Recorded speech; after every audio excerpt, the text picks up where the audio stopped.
How to replace a 2022 Ford Shelby Cobra 5-button smart key remote battery. Now here's Sergeant Locksmith to show you how. All right, so we're going to change the battery out on our 5-button remote here for your Mustang. With that being said, if your key ring is attached, leave it on, it's fine. Possible reason you change the battery is you're having issues locking, starting, popping the trunk, remote start doesn't want to work.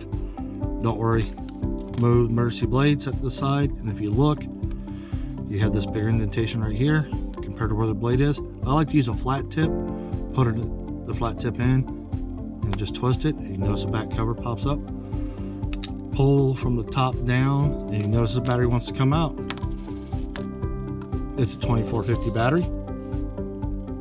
With that being said, with your new one, you'll put it in. Notice how it comes in this way. Push down, and you notice it wants to pop up. Don't worry. Back of your cover will hold this thing down.